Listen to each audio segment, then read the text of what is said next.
name is James, last name Todd. With one word, can you describe the state of the world right now? One word.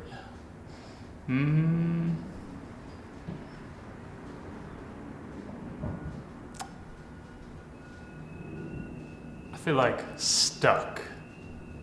I don't know, I mean, initially, I think the first words that came to mind were like wild, crazy, but I didn't want to be, I feel like those are really common ones. I don't know, it feels to me like a lot has been revealed this year, especially just with like the virus. And it feels like we're sort of stuck for the most part in a lot of stories that we spin for ourselves to try to make ourselves more comfortable with like what we see, what we experience, the lives we have for ourselves, right? Like we want them to feel good, of course. And so I feel like even with all the sort of change that's been happening this year, it feels like, to me, we're still very much in danger of getting back in the same rut, even as we come out of whatever you want to call this is that we're in. Because it just feels like, imagination-wise, we're stuck. What challenges have you faced this year? I mean, the first one that comes to mind is the challenge of having to be away from family. I don't really have a big family, but I am really close to my mother, who is 60-something.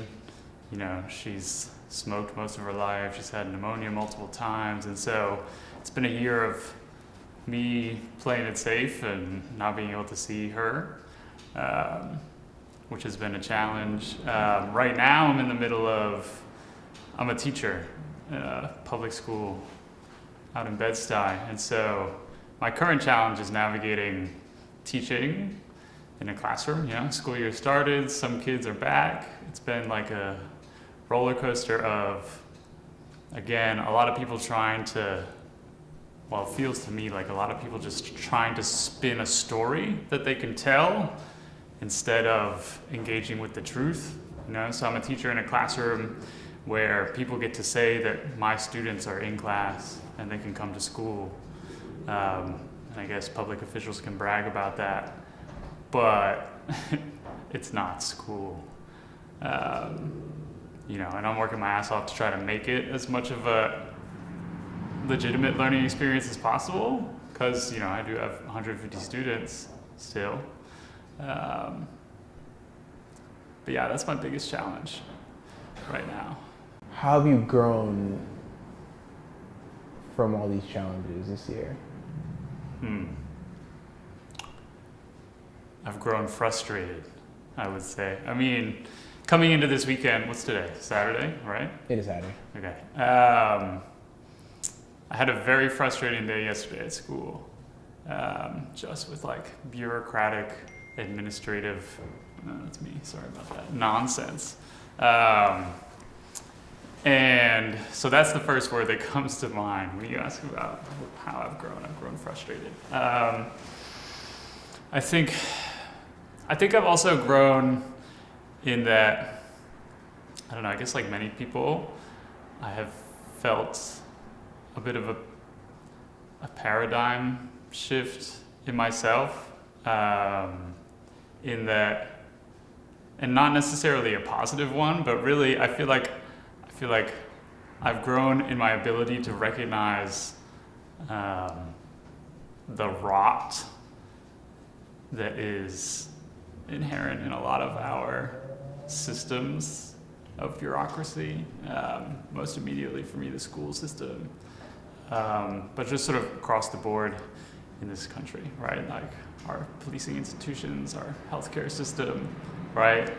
I have grown in my criticality has grown. I think that before all of this, I had been fortunate enough to have had experiences in my life and teachers in my life who taught me to be critical in ways that I think a lot of the aspects of my identity kind of would have buffered me from if it weren't for that, right? Like I'm a cisgendered, heterosexual white male.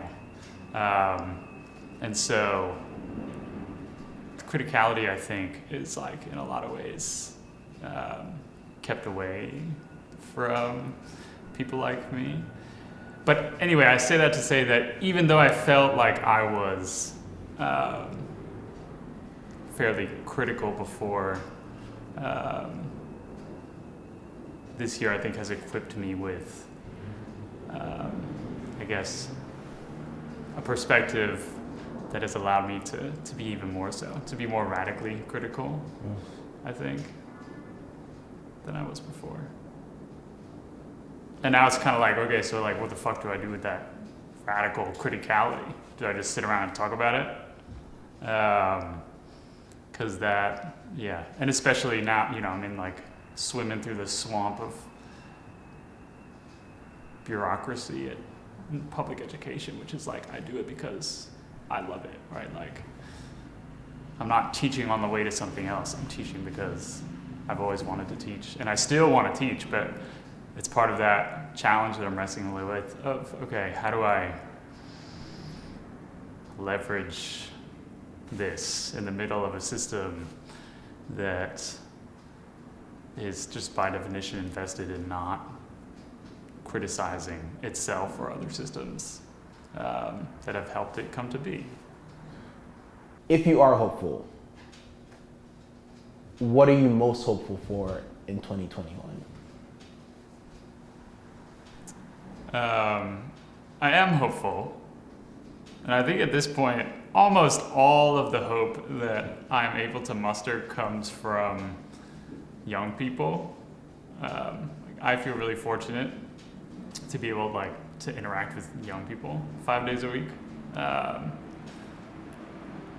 Because I think, you know, I was talking about how it's really hard to criticize the system from within the system sometimes, or for systems to encourage that line of thinking. And I think that in my experience, I teach high schoolers, 11th graders, and for young people, they haven't bought into the system yet as much as the rest of us have. Even I think many of us who say like, oh, you know, like I don't really buy into it. Like, I think that there are very few people who really are not bought into the system. And I'm pretty bought into the system myself. I'm not gonna sit here like I'm some super radical, you know, be like me, I'm outside the system. But I think that the young people I work with are just naturally, they possess that criticality a bit more. And especially when you learn, this is my 5th year teaching in Brooklyn, my 8th year teaching total. And I think I've gotten better and better over time at recognizing how that criticality manifests in young people. Because I think there's a lot of ways that we grown folks sort of look at the language of young people or the behavior of young people, and we see what they do, and we just sort of dismiss it as like youth. And like some people dismiss it in a negative way. Some people, it's like a little nostalgic, like, oh yeah, I remember being young.